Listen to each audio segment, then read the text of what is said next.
सहना भवतु सहनौ भुनक्तु सह वीर्यं करवावहै तेजस्विनावधीतमस्तु मा विद्विषावहै।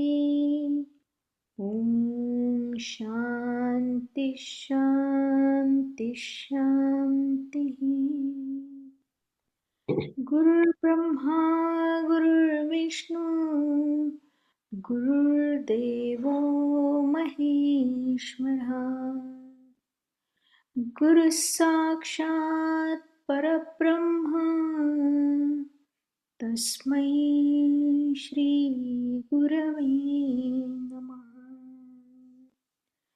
अलंकापुरी पुण्यभूमि पवित्र तिथे नांदतो ज्ञानराजा सुपात्र तयाठवीता महापुण्यराशी नमस्कार माझा सद्गुरु ज्ञानेश्वरासी।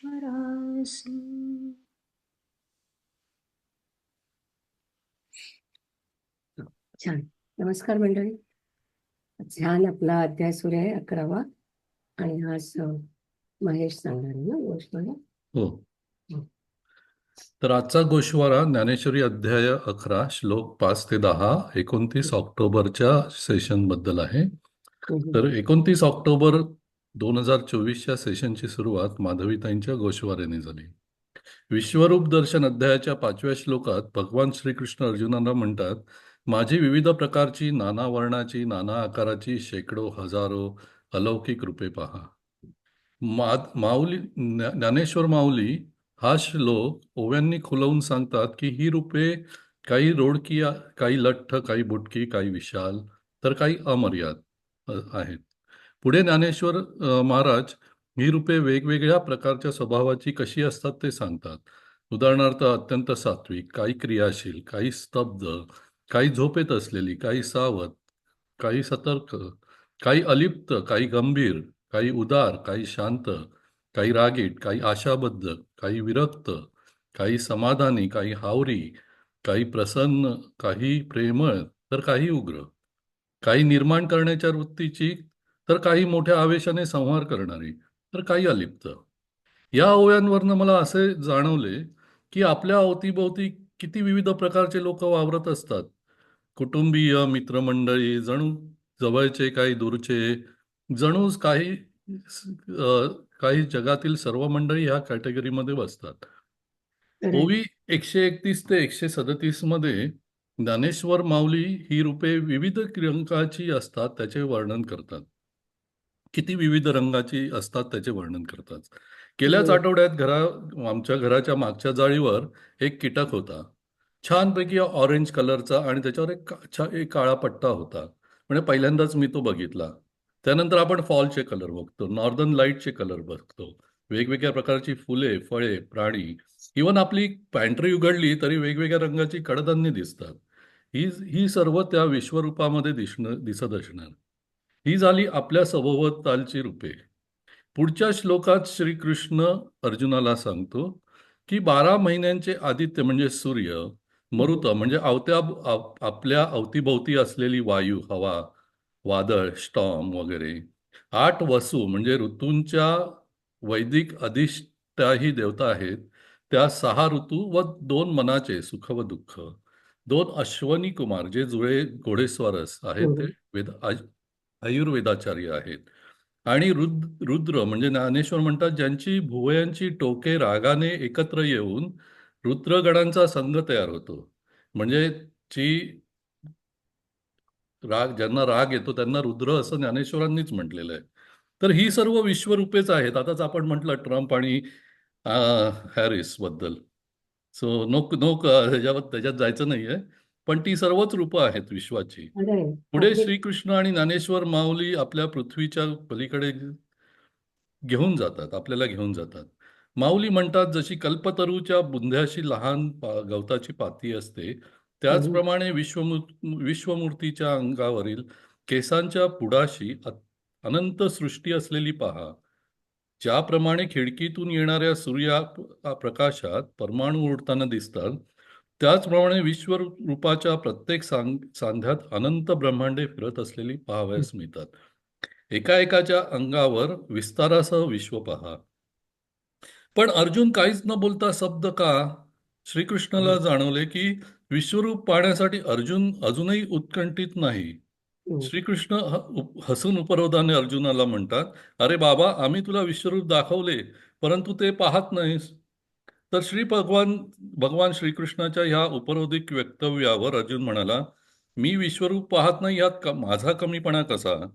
जसे बगळा चांदणे सेवन करू शकत नाही किंवा आंधळा आरशात पाहू शकत नाही, तसा मी बापडा विश्वरूप हे जे इंद्रियाच्या पलीकडे आहे ते कसे पाहू शकणार? तर मागच्या काही अध्यायांमध्ये श्रीकृष्णांनी आपल्या विराट रूपाबद्दल बरीच माहिती दिली, परंतु ते फक्त शाब्दिकच होते. परंतु अर्जुनाला ते दिसले आणि अजूनही उमजले नव्हते.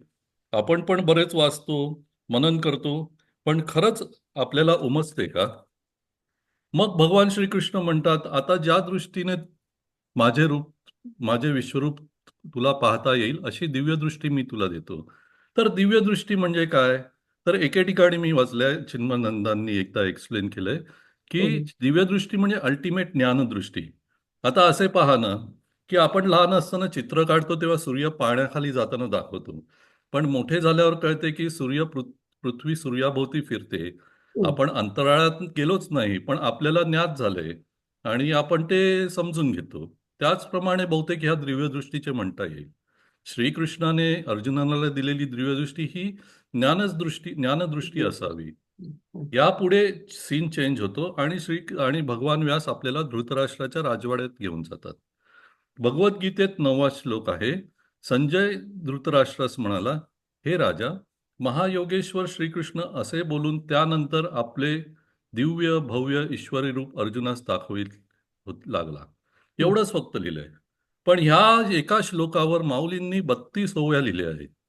संजय म्हणाला, हे राजन, मला एका गोष्टीचे आश्चर्य वाटते. त्रिभुवनातील भाग्यवती लक्ष्मी, तत्वाची गोष्ट वर्णन करणारे वेद, अनन्य सेवक असलेला शेष, एका चित्ताने सेवा करणारा भक्त गरुड, हे सर्व राहिले एकीकडे. परंतु श्रीकृष्ण सुख कोणाच्याही वाट्याला न येता एकट्या अर्जुनाच्या वाटास येते. हे परब्रह्म पाहण्याचे नशीब याच्याच डोळ्यांना लाभले. याच्यातली मला 175वी ओवी आवडते. तेवेची संजय म्हणे कायसा, विस्मयो येथे कौरये बेशा, कृष्णे स्वीकारिजे तया ऐसा भाग्योदय होय. श्रीकृष्ण संजय म्हणाला, हे कौरव श्रेष्ठ, यात नवल ते कुठले आणि कसले? भगवंताली ज्याला आपले म्हटले, मला वाटतं तिकडे अंडरलाईन करायला पाहिजे की भगवंताली ज्याला आपले म्हटले त्याचा असाच भाग्योदय होतो. मी तुला दिव्यदृष्टी देतो असे शब्द भगवंतांच्या मुखातून पडताच क्षणी तोच अर्जुनाला दिव्यदृष्टी प्राप्त झाली. त्याबरोबर अविद्येचा अंधार जाऊ लागला. म्हणजे आपण म्हणतो ज्ञान विद्या आणि अविद्या, तर त्या अविद्येचा अंधार जाऊ लागला. तव अविद्येचे अंधारे जावोची लागे, हे 177व्या ओवीत आहे. नंतर 179 ओवीत आहे. दिव्य चक्षु प्रकटला, तया ज्ञानदृष्टी पान्ना फुटला, यया परी दाविता जाहला ऐश्वर्य आपुले. त्या अर्जुनाला दिव्यदृष्टी प्राप्त झाली. मग त्या दिव्यदृष्टीला फाटा फुटला. ती दिव्यदृष्टी विस्तारली आणि त्याच दृष्टीचे विश्वरूप पाहू लागले. मला वाटतं हेच जेव्हा आपण म्हणतो की विद्या आणि अविद्या, आणि जेव्हा ज्ञानाने आपल्याला समजतं ते मला वाटतं ह्या 2-3 ओव्यांमधनं आपल्याला कळतं. म्हणजे ही फिजिकली दिव्य दृष्टी नाहीये, तर ते ज्ञानाची दृष्टी आहे. एकदा बालपणी माता यशोदेला आकाशासह 14 भुवने एकदा एकदा बालपणी माता यशोदेला आकाश 14 भुवने दाखवली होती. बाळ ध्रुवाच्या गालाला स्पर्श करताच वेदांनाही न जाणता भराभर बोलू लागला. त्याचप्रमाणे श्रीकृष्णांनी अर्जुनावर कृपाप्रसाद केला आणि अर्जुनाला कोठेही माया हा शब्दच नाही असे जाणवले. इथे पण जेव्हा ब्रह्म आणि माया, इथे माऊलींना म्हणायचे आहे की ब्रह्म आणि मायापैकी ब्रह्म नाही आणि त्याला फक्त ब्रह्मच दिसले. ही 185व्या ओवीमध्ये आहे. अर्जुनाचे मन हरपले, संकल्प विकल्प करणे बंद झाले, स्तब्धता प्राप्त झाली, एकाग्रतेचे ध्यान लागले. प्रारंभी आत्मस्वरूपाचा साक्षात्कार घडल्याने अर्जुन शांत डोळे मिटून बसला. नंतर त्याने डोळे उघडले तेव्हा विश्वरूप पाहू लागला. आता इथे मला वाटतं की ज्ञानी माणसाची मेडिटेशनची प्रक्रिया ज्ञानेश्वर माऊलींनी इथे लिहिली आहे या ओव्यांमध्ये. पुढे 21 ओव्यांमध्ये माऊली विश्वरूपाचा विस्तार आपल्याला सांगतात. ती देखणी सुंदर मुखे, सुंदर व सुशोभित पण आणि भयंकर पण मुखे, अशी असंख्य मुखे पाहिल्यावर विविध रंगांची कमळांची वने जशी प्रफुल्ल झाली आहेत, तसे सूर्यासारखे तेजस्वी डोळे, काळ्या रंगाची दाट गर्दी, अग्निसारशी पिंगट वर्णाचे डोळे पाहिल्यावर अर्जुनाला त्या रूपाचे अनेकत्व पटायला लागले. पायापासून डोक्यावरील मुकुटापर्यंत अर्जुन विश्वरूपाचा मोठेपणा पाहत होता. विश्वरूप नाना अलंकारांनी नटलेले होते. विश्वरूपाच्या हातात प्रलयकालीन अग्नीच्या ज्वाला तोडील अशी अस्त्रे त्याला दिसली आणि असे शस्त्रे उघडणारे असंख्य हात त्याला दिसले. आणि इथेच आपला 10वा श्लोक संपतो. आणि थँक्यू मला हे गोषवारा करायला दिल्याबद्दल. खूप छान सांगितलं तुम्ही, अगदी मन लावून केलात. थँक्यू. Very good. आणि खरोखर ते आणि पुढचे सुद्धा आता 11व्यापासून जे आता आज आपण वाचणार आहे ना, त्याच्यामध्ये मला असं वाटतं की मी तर काहीच बोलणार नाही, पण बोलण्यासारखं काही नाही, नुसतं ते छान वाचायचंय आणि एन्जॉय करायचंय. खूपच मस्त आहे. विशेषतः आता 200 तुम्ही जसं नंबर सांगितलेलं सांगते, 223वी जी ओवी आहे ती माझी खूप आवडती आहे त्याच्यातली. ते त्यांनी हे लावलंय, गंधा लावलाय पांढरं, तर ते कसं आहे तर म्हणे चंद्राची घडी उकलून दाखवत तसं त्याचं ते उठणं दिसतंय. इतकं म्हणजे भव्य तिथे वर्णन आहे सगळं. मला वाटलं मोठा झाला हा गोषवारा, पण म्हणजे नाही, काही छान झालं, मस्त गोष्टी झालं.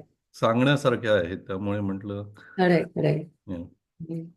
म्हणजे संपूर्ण त्याच्यामध्ये आपल्याला विश्वरूप खूप महत्वाचं वाटतं आणि त्याच्यातले सुद्धा हे सगळे महत्वाचे म्हणजे श्लोक आहेत. तर हरकत. Okay, thank you. करूया आपण.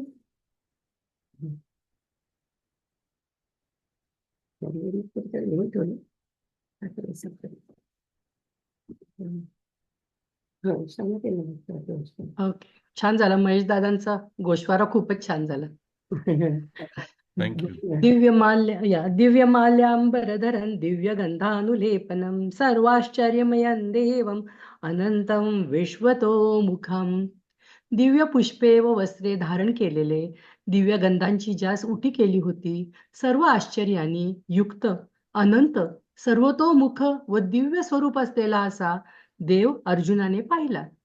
त्या हातातील असंख्य शस्त्रांच्या भयाने तेथून दृष्टी काढून मग जेव्हा अर्जुन कंठ व मुकुट पाहावयास लागला, तेव्हा कल्पतरूची सृष्टी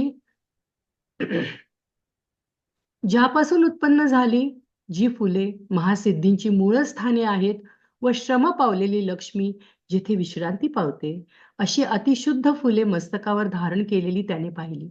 मुकुटावर फुलांचे घोस होते. मस्तकावर ठिकठिकाणी निरनिराळ्या पूजा बांधलेल्या होत्या आणि गळ्यात फुलांचे अवर्णनीय हार शोभत होते. स्वर्गाने जसे सूर्यतेज नेसावे किंवा जसे मेरू पर्वताला सोन्याने मढवावे, त्याप्रमाणे कमरेच्या खालच्या भागावर कसलेला पितांबर चमकत होता. श्री शंकराला जशी कापराची उटी लावावी अथवा कैलासास जसा पाऱ्याचा लेप द्यावा, अथवा क्षीरसमुद्राला जसे क्षीरोदकाचे पांघरुण घालावे, ज्याप्रमाणे चंद्राची घडी उकलून मग त्याचे पांघरुण आकाशाकडून घेवावे, त्याप्रमाणे पांढरी शुभ्र चंदनाची उटी विश्वरूपाच्या सर्व शरीरावर त्याने पाहिली. ज्याच्या योगाने स्वरूप प्रकाशाला तेज चढते व ब्रह्मानंदाची उष्णता नाहीशी होते आणि ज्याच्या सुवासाने पृथ्वीला अस्तित्व प्राप्त होते, ज्या चंदनाची उटी ब्रह्मही आपल्या अंगास लावते व मदन देखील ज्यास आपल्या सर्व अंगावर धारण करतो, त्या चंदनाच्या सुगंधाची थोरवी कोण वर्णन करील. अशी एक एक शृंगाराची शोभा पाहत असता अर्जुन भांबावला.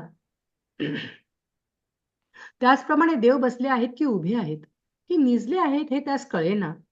दृष्टी जरा पुढे वर करता का? ओके.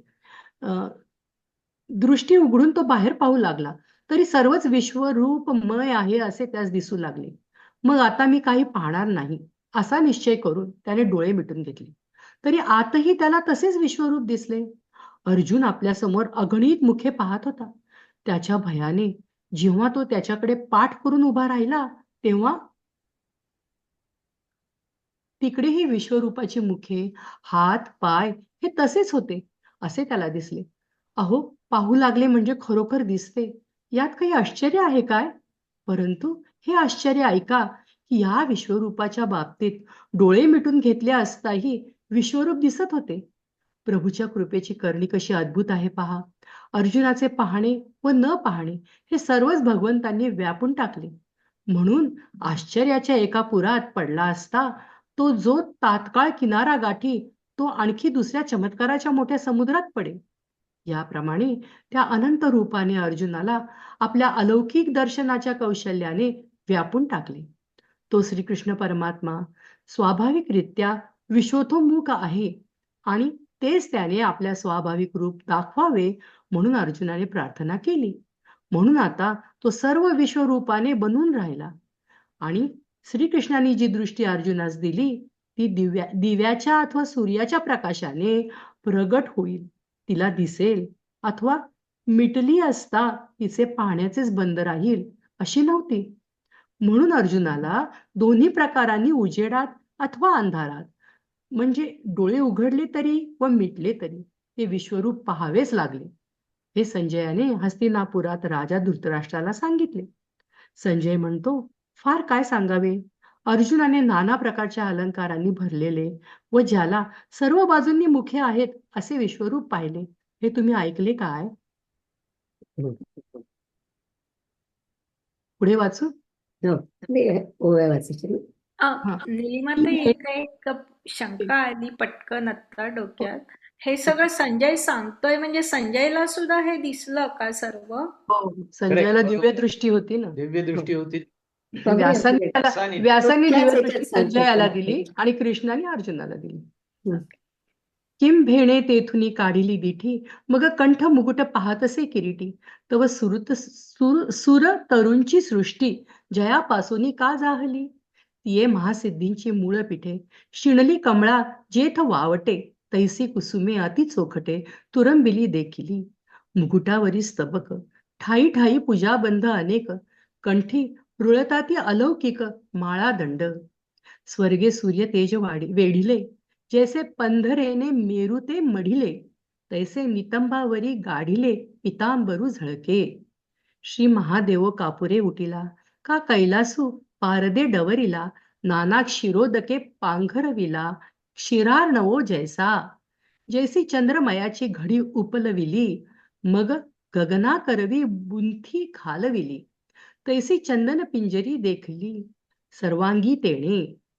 जेणे स्वप्रकाशा कांती चढे, ब्रह्मानंदाचा निदाघू मोडे, जयाचेनी सौरभ्य जीवित जोडे, वेदवतीये.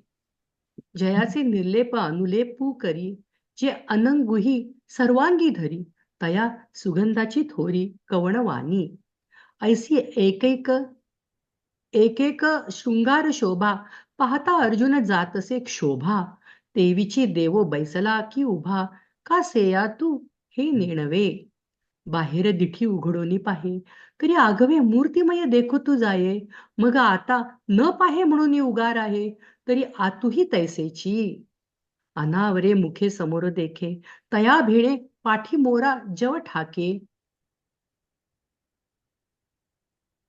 तव तयाही कडे श्रीमुखे, कर चरण तैसेची.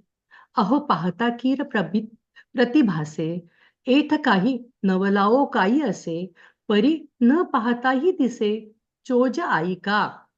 कैसे अनुग्रहाचे करणे, पार्थाचे पाहणे आणि न पाहणे, तयाही सकट नारायणे व्यापुनी घातले.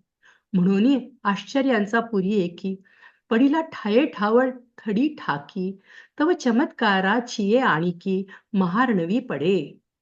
ऐसा अर्जुन साधारणे, आपुलिया दर्शनाचे विंदाणे. कवळुनी घेतला तेणे, अनंत रूपे. तो विश्वतोमुख स्वभावे, आणि त्याची दाखवा वया लागी पांडवे. पार्थिला आता आगवे, होऊनी ठेला. आणि दीपे का सूर्ये प्रगटे, अथवा निमुटलिया देखावेची खुंटे. तैसी दिठी नवे जे वैकुंठे, दिधली आहे. म्हणून किरीटीसी दोही परी, ते देखणे देखे अंधारी. हे संजयो हस्तिनापुरी, सांगतसे राया. म्हणे किंबहुना अवधारिले, पार्थे विश्वरूप देखिले. नाना आभरणी भरले, विश्वतोमुख.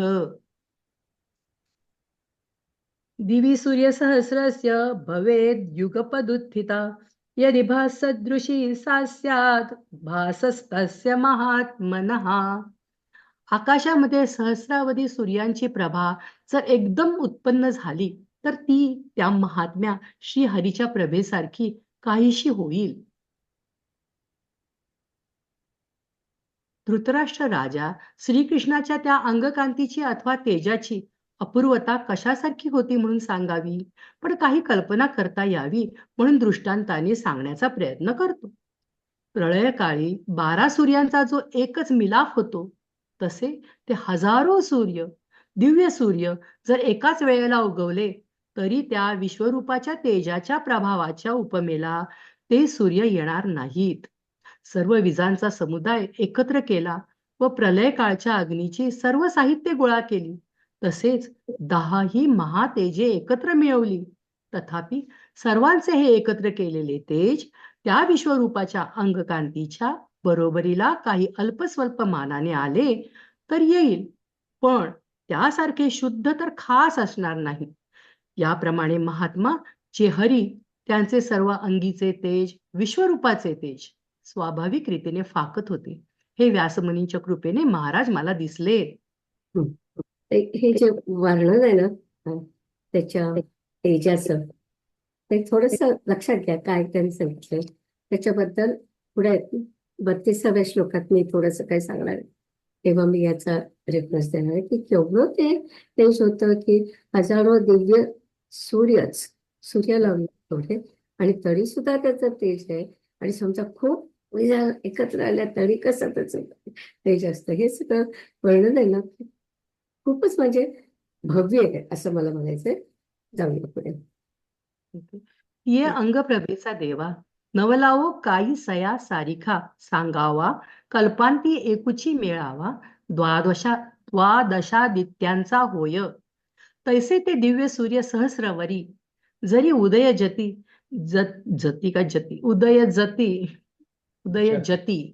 का एकेची अवसरी. तरी तया तेजाची थोरी उपमू न ये. आघवयाची विजूंचा मेळावा कीजे. आणि प्रळयाग्नीची सर्व सामग्री आणीजे. तेवीची दशकुही मेळविजे महातेजांचा. तरी तिये अंगप्रभेने चेनी पाडे. हे तेज काही काही होईल थोडे. आणि तया ऐसे कीर चोखडे त्रिशुद्धी नोहे.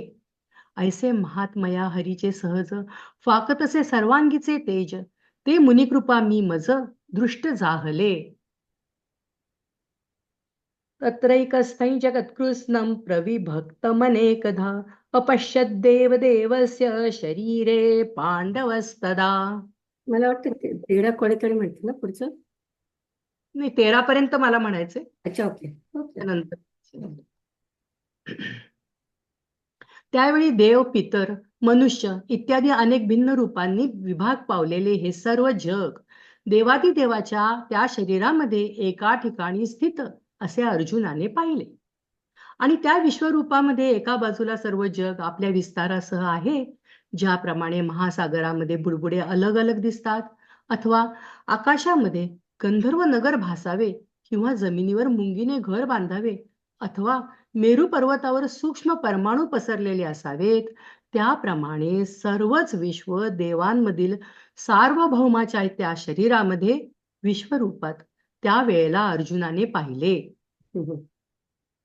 आणि तिये विश्वरूपी एकीकडे जग आघवे आपुलेनी पवाडे, जैसे महोदधी माझी बुडबुडे सिनानी दिसती, का आकाशी गंधर्व नगर, भूतळी पिपिलिका बांधे घर, नाना मेरूवरी सपूर परमाणू बैसले, विश्व आघवेची तयापरी, तया देव चक्र वर्ती छिया शरीरी, अर्जुन तिये अवसरी देखता जाहला. ओके, झालं माझं. छान वाच. छान. ओके, आता मला वाचायचंय. हो. हा.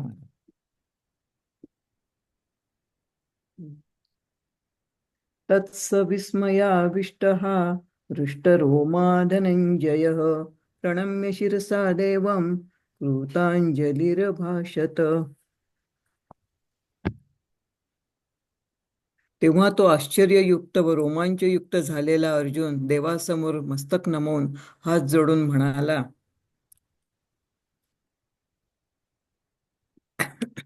त्यावेळी आपण विश्वाला पाहणार एक निराळा व विश्व पाहण्याचा विषय एक निराळे असे थोडेसे द्वैत होते, तेही नाहीसे झाले व अंतःकरण एकदम त्या विश्वरूपात विरघळून गेले. अंतःकरणात ब्रह्मानंद जागृत झाला, त्यामुळे बाहेर इंद्रिये ढिली पडली आणि मस्तकापासून पायांपर्यंत सर्व शरीरावर रोमांच उभे राहिले. पावसाळ्याच्या आरंभी पर्वताच्या अंगावरून पाणी वाहून गेल्यावर त्या पर्वतावर जसे कोवळे गवताचे अंकुर उत्पन्न होतात, तसे अर्जुनाच्या सर्व शरीरावर रोमांच आले. चंद्रकिरणांनी स्पर्श केलेला चंद्रकांत मणी जसा पाझरतो, त्याप्रमाणे त्याच्या म्हणजे अर्जुनाच्या सर्व अंगावर घामाचे दाट बिंदू आले. कमळाच्या कळीमध्ये भुंग्यांचा समुदाय सापडल्यामुळे ती कळी जशी पाण्यावर इकडून तिकडे आदळते, त्याप्रमाणे अंतःकरणातील सुखाच्या लाटांच्या वेगाने बाहेर त्याचे सर्व अंग कापत होते. कापराच्या विपुलतेने कापूर केळीच्या गाभ्याची सोपटे उकलून त्यातून जसे एकामागून एक असे कापराचे कण गळतात, त्याप्रमाणे त्याच्या डोळ्यातून आनंदाश्रू गळत होते. याप्रमाणे अष्टसात्विक भावात देखील एकमेकात चढाओढ लागली होती. त्या स्थितीत अर्जुनाच्या म्हणजे जीवाला ब्रह्मानंदाचे राज्य प्राप्त झाले. भरलेल्या समुद्रास चंद्रोदयाने जशा भरत्यावर भरत्या येतात, त्याप्रमाणे आनंदाच्या लहरींच्या वेगाने त्याचे अंतःकरण वेळोवेळी उचंबळत होते. तसेच त्या सुखाच्या अनुभवानंतर कृपादृष्टीने श्रीकृष्णाने द्वैताचा सांभाळ केला, म्हणजे देव व भक्त असे वेगळेपण ठेवले. म्हणून अर्जुनाने दीर्घ श्वासोच्छवास सोडून श्रीकृष्णाकडे पाहिले. आपण ज्या बाजूकडे तोंड करून बसला होता, त्याच बाजूला अर्जुनाने आपले मस्तक लववून देवास नमस्कार केला व आपले दोन्ही हात जोडून चांगल्या रीतीने बोलावयास लागला. हा पण खूप महत्वाचा म्हणजे ही ओळी पण महत्वाची आहे की त्याला समजा तसं केलं नसतं तर त्याला आत्मज्ञान झालं असतं.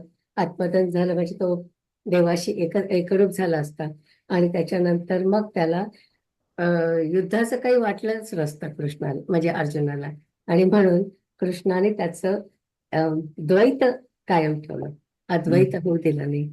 आणि तो पण किती महत्वाचा विचार आहे की त्यांना अर्जुन हा अर्जुनच असायला पाहिजे होता तो, म्हणजे म्हणून त्याला इथे आत्मसाक्षात्कार होऊ दिला नाही त्यांनी. राईट, यापुढे बर. तेथ एक विश्व एक आपण, ऐसे अळुमाळ होते जे दुजेपण, तेही आटोनी गेले अंतःकरण, विराले सहसा आतुला महानंदा, चेई रे जाहले बाहेरी गात्रांचे बळ हरपोनी गेले, आपादपा गुंतले पुलकांचले, वार्षिये प्रथम दशे ओहळ लया शैलाचे सर्वांग जैसे विरुडे कोमलांकुरी तैसे रोमांच आले शिवतला चंद्रकरी सोमकांतू द्रावोधरी तैसिया स्वेदकणिका शरीरी दाटलिया माझी सापडलेनी अलिउळे जळावरी कमळकळिका जेवी आंदोळे तेवी आतुलिया सुखोर मिचेनी बळे बाहेरी कापे कर्पूर केळीची गर्भपुटे उकलता कापुराचे कोंदाटे उलिका गळती तेवी ठेंबुटे नेत्रोनी पडती ऐसा सात्विकाही आठा भावा परस्परे वर्ततसे हेवा तेथ ब्रह्मानंदाची जीवा राणीव फावली उदयलेनी सुधाकरे जैसा भरलाची समुद्र भरे तैसा वेळोवेळा उर्मी भरे उचंबळत असे तैसाची तया सुखानुभवा पाठी केला द्वैताचा सांभाळू दिठी मग उस सौनी किरीटी वास पाहिली तेथ बैठला होता जिया सवा तयाची कडे मस्तक खालविला देवा जोडुनी करसंपुट बरवा बोल तू असे. पुढचा श्लोक पुढचा सांगा वाटतं का? हा श्लोक आहे. Yes yes. हं. अर्जुन उवाच पश्यामि देवास्तव देवदेहे सर्वांस्तथा भूतविशेषसङ्घान् ब्रह्माणमीशं कमलासनस्थं ऋषींच सर्वानुरंगांश्च दिव्यान्.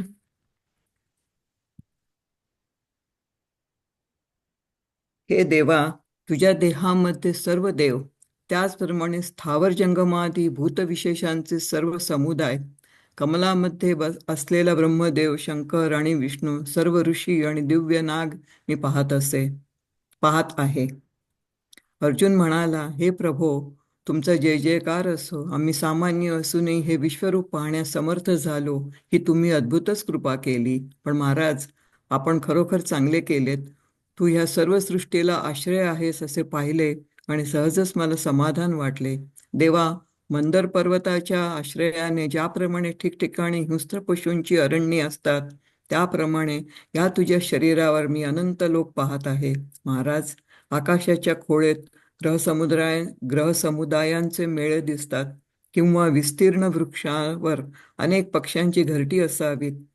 हे श्रीहरी, ऐक, त्याप्रमाणे तुझ्या या विश्वरूप शरीराच्या ठिकाणी देवसमुदायासह मला स्वर्ग दिसत आहे. महाराज, आपल्या स्वरूपाच्या ठिकाणी पंचमहाभूतांच्या अनेक पंचकड्या मी पाहत आहे आणि एक भूतसृष्टीतील प्राणी समुदाय मी पाहत आहे. महाराज, सत्यलोक तुमच्या विश्वरूपात आहे. हा मी पाहिला. हा ब्रह्मदेव नव्हे काय? आणि दुसरीकडे पाहतो तो कैलासही दिसतो. पार्वतीसह श्री शंकर तुझ्या एका भागात दिसत आहे. आणि हे श्रीकृष्ण, तुला देखील तुझ्या विश्वरूपामध्ये मी पाहत आहे. कश्यपादी ऋषींचे समुदाय हे सर्व तुझ्या स्वरूपात दृष्टीस पडतात. त्याचप्रमाणे सर्पासह 7ही पाताळे तुझ्या स्वरूपात दृष्टीस पडत आहेत. फार काय सांगावे. हे त्रैलोक्याच्या राजा श्रीकृष्णा, तुझ्या शरीरावरील एक भाग हीच कोणी भिंत, तिच्यावर हे 14 लोक चित्राच्या आकृतीप्रमाणे स्पष्ट उमटलेले आहेत असे वाटते. आणि त्या लोकातील जे प्राणी, तीच वेगवेगळी चितारलेली चित्रे होत. याप्रमाणे तुझी अलौकिक गंभीरता दृष्टीस पडत आहे. म्हणे जय जयाची स्वामी, नवल कृपा केली तुम्ही. जय हे विश्वरूप की आम्ही प्राकृत देखो. परिसाचची भले केले गोसाविया, मज परितोषु जाहला साविया. जी देखिलासी जोइया, सृष्टीसी तू आश्रयो. देवा मंदराचे अंग लगे, ठाई ठाई श्वापदांची दांगे. तैसी इये तुझा देही अनेगे, देखतसे भुवने. अहो आकाशाची खोळे, दिसती ग्रहगणांची कुळे. का महावृक्षी अविसाळे, पक्षी जातीची तया परी श्रीहरी. तुझा विश्वात्मकी ये शरीरी, स्वर्गु देखतसे अवधारी सुरगणेसी.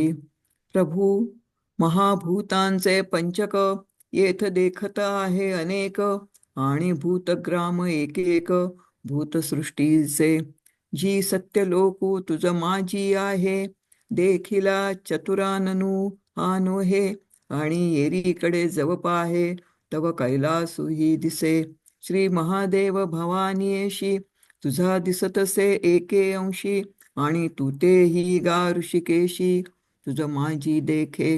पै कश्यपादी ऋषी कुळे, ये तुझा स्वरूपी सकळे, देखतसे पाताळे पन्नगेशी. किंबहुना त्रैलोक्यपती, तुझी या एकेकाची अवयवाची ये भिंती, ये चतुर्दश भुवने चित्राकृती. अंकुरली जाणो, आणि तेथींचे जे जे लोक, ते चित्ररचना जी अनेक, ऐसे देखतसे अलौकिक गांभीर्य तुझे. थिंक माझं झालं. हं. मला वाटतं आता दुसरं वाचणार आहे ना कोणी? क्रांती आहे क्रांती वाटतं. वाटणार फक्त. हा, ओके.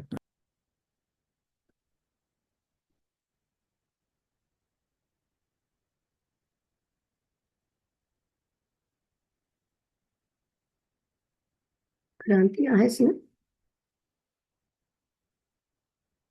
आवाज हा. येत नाही. हा, येतो आहे का? आवाज नाही येत आहे तुझा. हं. थोडं मोठं कर, ऐकू नाही येत तुझं.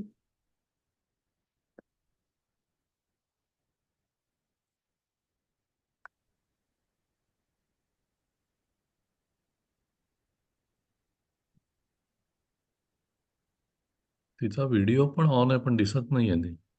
नाही, मला ती दिसते पण दिसतेय, ऐकू ती नाही येत. दिसतेय पण आवाज मला नाही दिसते येत. पण आवाज येत नाहीये. हा. क्रांती, नाही, तुझा आवाज येत नाहीये. काहीच नाही ऐकू येत आहे. हं.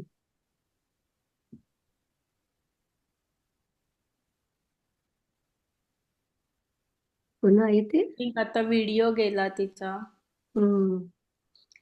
आय थिंक ती, आणि हे पण नाहीये, म्यूट पण नाहीये, पण आवाज नाहीये. हं. असं दुसरं कोणी वाचते का? आता येऊ का? हो, हा, नाही, परफेक्ट आता येत परफेक्ट आहे. आला हा. ऐकू.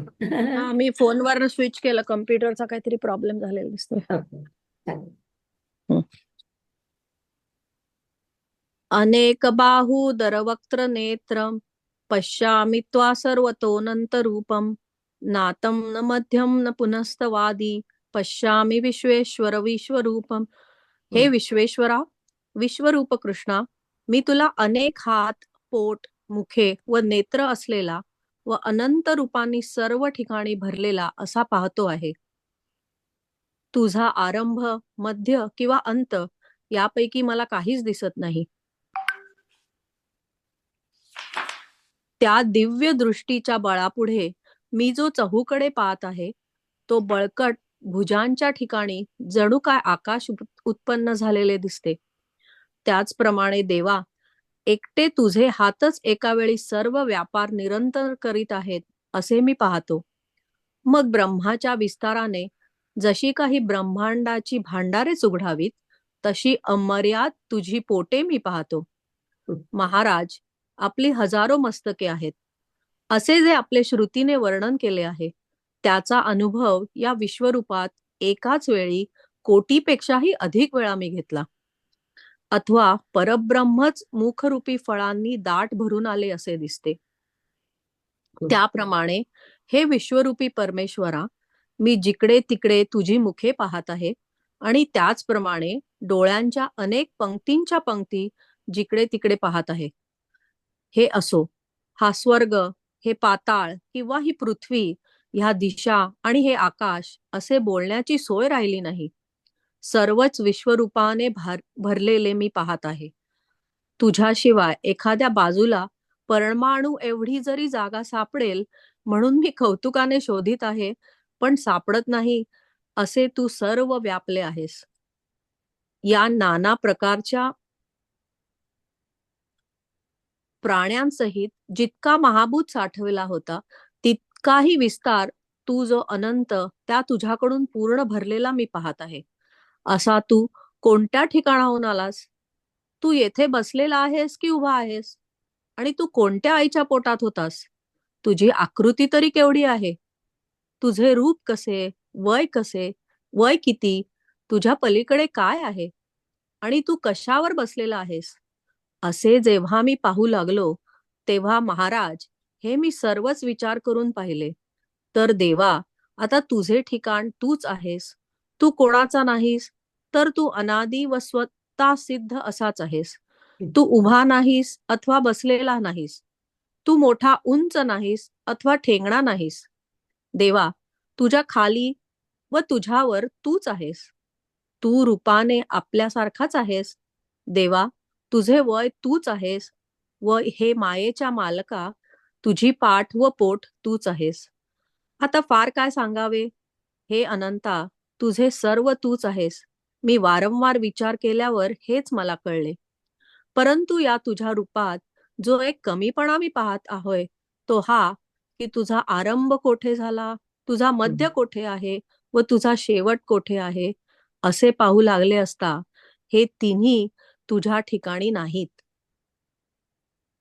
खरे म्हटले तर विश्वरूपी मी हे आदी मध्य अंत सर्व ठिकाणी शोधले, पण त्यांचा कोठेच पत्ता लागला नाही. म्हणून तुझ्या स्वरूपी हे तिन्ही निश्चये करून नाहीत. हे आरंभ, मध्ये व शेवट नसलेल्या अमार्या त्रैलोक्य नायका, मी याप्रमाणे तुला विश्वरूपा खरोखरच पाहिले. तू जो विश्वरूप, त्या तुझ्या शरीरावर अनेक निरनिराळ्या मूर्ती उमटलेल्या आहेत, म्हणून नाना प्रकारची वस्त्रे अंगावर तू धारण केली आहेस असे वाटते. अथवा दिव्य अलंकार रूप फळाफुलांनी अगदी दाढ भरून आलेल्या अशा या अनेक प्रकारच्या मूर्तिरूप वृक्षवेली तुझ्या या विश्वरूप महापर्वतावर उत्पन्न झालेल्या आहेत.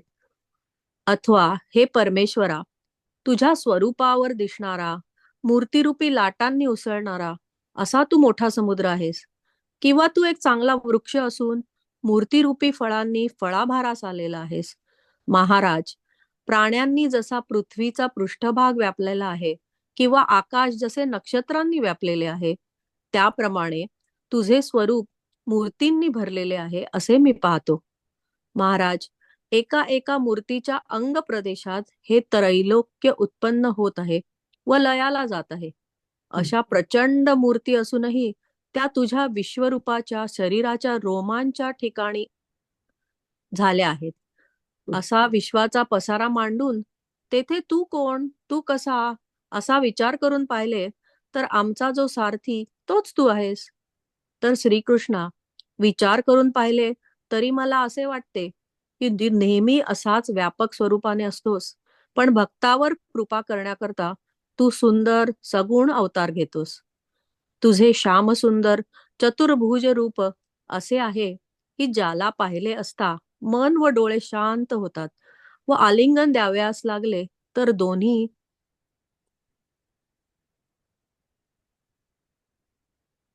हातांमध्ये कवटाळले जाते.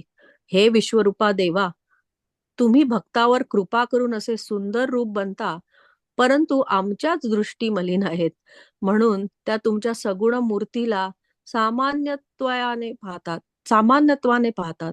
तर आता तो दृष्टीचा दोष दूर झाला, कारण तू दिलेले मला ज्ञान दृष्टीवान बनवलेस आणि म्हणूनच तुझा मोठेपणा जसा आहे तसा मी पाहू शकलो. परंतु मकरतुंडाच्या मागच्या बाजूला जो तू बसलेला होतास तोच तू एवढे विश्वरूप बनला आहेस हे मी पक्के जाणले.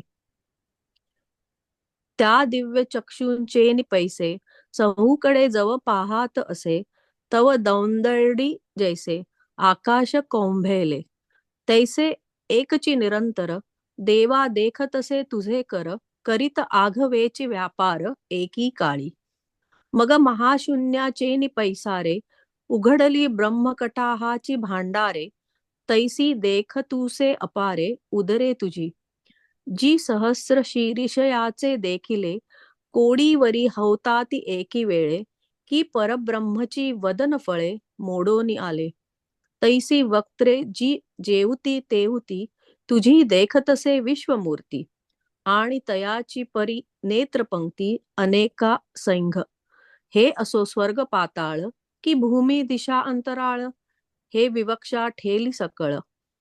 मूर्तिमय देखतसे तुझवीण एकादियाकडे, परमाणु ही एतुला कोडे, अवकाश पाहातसे परिन सापडे, ऐसे व्यापिले तुआ. इही नाना भूती संहिते, जेतुली सांठवली होती महाभूते, ते तुलाही पळाडू तुआ अनंते, कोंदला देखतसे. ऐसा कवणे ठायाहुनी तू आलासी, एथ बैसलासी की उभा आहासी, आणि तू कवणीये मायेचिये पोटी होतासी. तुझे ठाण केवढे, तुझे रूप वय कैसे, तुझ पलीकडे काय असे, तू काय सयावरी आहासी ऐसे पाहिले मिया. तव देखिले जी आघवेंची, तरी आता तुझ देवा ठावो तुची. तू कवणाचा नव्हेसी ऐसाची अनादि आयता. तू उभा ना बैठा, देघडू ना खुजटा, तुझ तळी वरी वैकुंठा तूची आहासी. तू रूपे आपण यांची ऐसा, देवा तुझी तूची वयसा, पाठी पोट परेशा तुझे तू गा. किंबहुना आता तूज तुची आघवे अनंता, हे पुढत पुढती पाहता देखिले मिया. परिया तुझी या रूपा आंतू, जी उणीव एक असे देखतू, जे आदी मध्य अंतू तिन्ही नाही. वरती कर. एरवी गिवसले आघवा ठाई, परी सोयन लाहेची कही, म्हणून त्रिशुद्धी नाही तिन्ही येथ. एवं आदि मध्यांतरहिता विश्वेश्वरा अपरिमिता, तू देखिलासी जी तत्वता विश्वरूपा. तुझ महामूर्तींचा अंगी, उमटली या पृथक मूर्ती अनेगी. लेईलासी वाने परिची अंगी, एवढा ऐसा आवड तू आहासी. नाना पृथक मूर्ती तिया द्रुमवेली, तुझा स्वरूप महाचळी. दिव्यालंकार फुली फळी ससिन्न लिया. हो का जे महोदधी तू देवा, जाहलासी तरंगी मूर्ती हेलावा. ई तू वृक्षू एक बरवा, मूर्ती फळी फळलासी. जी भूती भूतळ मांडिले, जैसे नक्षत्री गगन गुढले, तैसे मूर्तिमय भरले तुझे देखतसे रूप. जी एकेकीच्या अंग प्राप्ती, होय जाय जे त्रिजगती, एवढिया ही तुझा अंगी मूर्ती, ही रोमा जालिया. ऐसा पवाडू मांडूनी विश्वाचा, तू कवण पा एथ कैचा, हे पाहिले तव अमुचा, सारथी तोच तू. तरी मज पाहता मुकुंदा, तू ऐसाची व्यापक हो सर्वदा, भक्तानुग्रहे तया मुग्धा, रूपा ते धरिसी. कैसे चहुभुजांचे सावळे, पाहता ओल्हावती मन डोळे, खेव देव जाईजे तरी आकळे, दोहींची बाही. ऐसी मूर्ती कोडी सवाणी कृपा, करुनी होसी विश्वरूपा, ही आमुचिया ची दिठी सलेपा, जे सामान्यत्वे देखती. तरी आता दिठीचा विटाळू गेला, तुआ सहजे दिव्य चक्षु केला, म्हणून यथारूपे देखवला महिमा तुझा. परी मकरतुंडा मागिले कडे, होतासी तोची तू एवढे, रूप जाहलासी हे पुढे, ओळखिले मिया. एकच शब्द सांगते. हा. वक्रतुंड म्हणजे त्यांचा जो रथ होता, त्या रथाचा समोरचा भाग मगराच्या आकाराचा होता, म्हणून त्याला अच्छा. तो तिथे तो बसतो कृष्ण सारथीसारखा, म्हणून अच्छा. त्याला मकरतुंडाच्या याचं ते म्हणतात. मला खूप दिवस हा शब्द माहित नव्हता. हो, छान. पुढचं वाचू ना. हो. किरीटीन गदीन चक्रीण च तेजो राशी सप्तम सर्वतो दीप्तिमंतम, पश्यामि त्वा धुनिरक्षम समंतात नलाक द्युतिम प्रमेयम. मुकुट, गदा व सुदर्शन चक्र धारण करणारा, तेजाचा राशी, ज्याचे तेज सर्वत्र पसरले आहे, ज्याच्याकडे एकसारखे पाहणे देखील अशक्य आहे, असा दीप्तिमान अग्नी व सूर्य यांच्या प्रभेसारखी ज्याची प्रभा सर्वत्र पसरली आहे, असा व अमर्याद अशा तुला आम्ही पाहत आहे. हे कृष्णा, तोच हा मुकुट आपल्या मस्तकावर धारण केला आहेस नव्हे काय? परंतु त्याचे आताचे तेज आणि मोठेपणा हे काही मोठे विलक्षण आहेत. हे विश्वमूर्ती देवा, तेच हे चक्र वरच्या हातात फिरवण्याच्या तयारीने तू सावरून धरीत आहेस. ती खूण नाहीशी झाली नाही, आणि दुसऱ्या हातात असलेली तीच ती गदा नव्हे काय? आणि चक्र व गदा घेतलेल्या दोन्ही हातांच्या खालचे हात शस्त्रा वाचून असून तेही श्रीकृष्णा घोड्यांचे लगाम सावरून धरण्याकरता सरसवले नाहीत काय? आणि याच आवेशाने मी आपली इच्छा प्रदर्शित केल्याबरोबर परमेश्वरा, तू एकाएकी विश्वरूप झालास असे मी जाणतो. परंतु हे नवल कसले आहे? मला आश्चर्य करावयालाही अवकाश नाही, कारण या आश्चर्याने माझे चित्त गोंधळून जात आहे. हे विश्वरूप येथे आहे की नाही अशा विचाराने नुसता श्वास सुद्धा घेता येत नाही. काय अंगप्रभेचा चमत्कार आश्चर्यकारक आहे की ती कशी एकसारखी दाढ भरलेली आहे. येथे विश्वरूपाच्या तेजात दृष्टी करपून जाते व सूर्य काजव्यासारखे या तेजात मावळून जातात. असे या तेजाचे तीव्र वर्ण अद्भुत आहे. जणू काय या महातेजाच्या महासमुद्रात सर्व सृष्टी बुडून गेली आहे, अथवा आकाश व प्रळय काळच्या विजेच्या पदराने झाकून गेले आहे, अथवा प्रळय काळच्या तेजाच्या ज्वाला तोडून त्यांचा आकाशात मांडव बांधला आहे. आता असे ते विश्वरूपाचे तेज दिव्य ज्ञानदृष्टीनेही पावत नाही. अधिकाधिक पुष्कळ प्रकाश अतिदाह करणारा असा पेटत आहे, म्हणून ते तेज पाहण्यास दिव्य चक्षुलाही त्रास पडतो. अथवा महाप्रळय काळाच्या अग्नीचा भडभडाट, जो कालाग्नी नामक रुद्राच्या ठिकाणी गुप्त होता, तो ज्याप्रमाणे शंकराच्या तृतीय नेत्राची अग्नीची कळी उमलावी त्याप्रमाणे पसरला आहे. त्याप्रमाणे त्या पसरलेल्या प्रकाशामुळे पंचाग्नीच्या ज्वालांचे वेढे जिकडे तिकडे पडत असता ब्रह्मांडाचे कोळसे होत आहेत. अशा प्रकाशाच्या अपूर्व तेजाच्या जणू काय राशीच असे तुझे आश्चर्यकारक रूप माझ्या जन्मात आजच मी पाहिले. महाराज, आपल्या तेजाला व व्याप्तीला सीमा नाही. नोहे तोची हा शिरी मुकुट लेईलासी श्रीहरी, परी आतांचे तेज आणि थोरी नवलकी बहुवे. तेची हे वरिलिये हाती चक्र परिजित या आयती, सावरितासी विश्वमूर्ती तेन मोडे खूण. येरीकडे तेची हे नोहे गदा आणि तळिलिया दोन्ही भुजा निरायुधा, वागोरे सावरावया गोविंदा संसरिलिया. आणि तेणेची वेगे सहसा माझिया मनोरथा सरिसा, जाहलासी विश्वरूपा विश्वेशा म्हणून जाणे. परी कायसे बा हे चोज विस्मयो करावयासी पवाडू नाही मज, चित्त होऊनी जात आहे निर्भुज आश्चर्य येणे.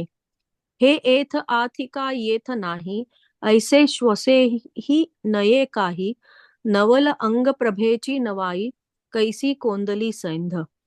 एथची ही दीठी करपत सूर्य खद्योतु तैसे हारपत, ऐसे तीव्रवर्ण अद्भुत तेजांचे यया. होकाजे महातेजांचा महावर्णवी बुडोनी गेली सृष्टी आघवी, की युगांत विजूंचा पालवी झाकले गगन. नातरी संहार तेजाची आ ज्वाळा, तोडोनी माचू बांधला अंतराळा, आता दिव्य ज्ञानांचाही डोळा पाहवेना. उजाळू अधिकाधिक बहुवसू, धडाडीत आहे अतिदासू, पडत दिव्य चक्षूंची ही त्रासू न्याहाळिता. होका जे महाप्रळयीचा भडाडू, होता काळाग्नी रुद्राचा ठाई गुढू, तो तृतीय नयनाचा मढू फुटला जैसा. तैसे प्रसरलेनी प्रकाशे, सैंघ पांचवनिया ज्वाळांचे वळसे, पडता ब्रह्मकटाह कोळीसे, होत आहाती. ऐसा अद्भुत तेजो राशी, जन्मा नवलम्या देखिलासी, नाही व्याप्ती आणि कांतीसी, पारुजी तुझीये. छान. पुढे कोणतरी वाचतंय का? नाही, संपलं आता. पण ओके. हे करूयात. असं आहे गाणं. आता विश्वात्मके देवे येणे वाग्यज्ञे तोषावे, तोषो निमज द्यावे पसाय दान हे. जे खळांची व्यंकटी सांडो, तया सत्कर्मी रती वाढो, भूता परस्परे पडो मैत्र जीवांचे. दुरितांचे तिमिर जावो, विश्वस्वधर्म सूर्ये पाहो, जो जे वांछील तो ते लाहो प्राणिजात. वर्षत सकळ मंगळी, ईश्वर निष्ठांची मांदियाळी, अनवरत भूमंडळी भेट तू भूता. चला कल्पतरूंचे आरव, चेतना चिंतामणीचे गाव, बोलते जे अर्णव पियुषांचे. चंद्रमे जे अलांछन, मार्तंड जे तापहीन, ते सर्वाही सदा सज्जन, सोय रे हो तू. किंबहुना सर्वसुखी, पूर्ण हो नीतिही लोकी, भजी जो आदिपुरुषी अखंडित. आणि ग्रंथोपजीविये, विशेषी लोकीये, दृष्टादृष्ट विजये होवावेजी. हेथ म्हणे श्री विश्वेश्वराहू, हा होईल दान पसाओ, येणे वरे ज्ञान देवो, सुखिया झाला, सुखिया झाला, सुखिया झाला. ओम पूर्णमद पूर्णमिदं पूर्णात् पूर्णमुदच्यते, पूर्णस्य पूर्णमादाय पूर्णमेवावशिष्यते.